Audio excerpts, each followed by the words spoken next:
Jacopo Moccia, bonjour. Bonjour. Vous êtes directeur politique d'Océan Energy Europe, qui est donc une association industrielle qui représente les intérêts du secteur des énergies marines auprès des institutions européennes et également auprès des États membres. Donc OE organise cette année la conférence éponyme à Nantes. Il s'agit du plus grand rassemblement de professionnels du secteur en Europe, donc déjà félicitations. Donc on voit bien que les choses avancent. Pouvez-vous nous parler des progrès du développement des énergies marines en Europe, s'il vous plaît? Tout à fait. Voilà, donc on a voulu mettre l'accent pendant notre salon et notre conférence ici sur l'industrialisation du secteur. Je pense que ces dernières années, nous avons vu des réels progrès avec le lancement d'une série de fermes pilotes, avec le lancement d'une série de machines qui sont en train de transmettre de l'électricité sur les réseaux électriques de manière continue et stable.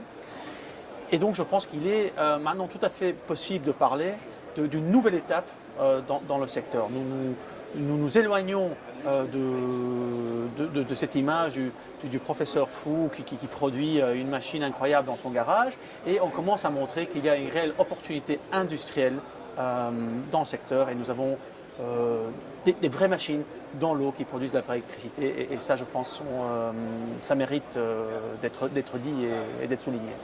Très bien, donc que nous reste-t-il à faire sur ce sujet, s'il vous plaît? Ouais, ben en fait, maintenant, c'est maintenant que le difficile commence. Comme tout secteur émergent, notamment dans un secteur fortement réglementé comme celui de l'énergie, nous devons faire deux choses.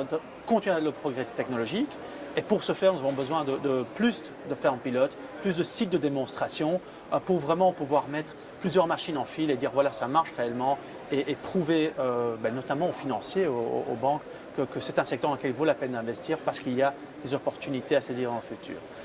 Naturellement, ce qui reste aussi à faire de la part des autorités publiques, c'est de mettre en place les politiques nécessaires pour que les fermes pilotes puissent fonctionner. Donc il faut des sites, il faut des connexions réseau, il faut des politiques industrielles pour intégrer la chaîne de valeur et il faut aussi notamment après de l'aide pour que ces fermes puissent générer assez de revenus pour être intéressantes pour les investisseurs et donc vraiment passer vers la commercialisation.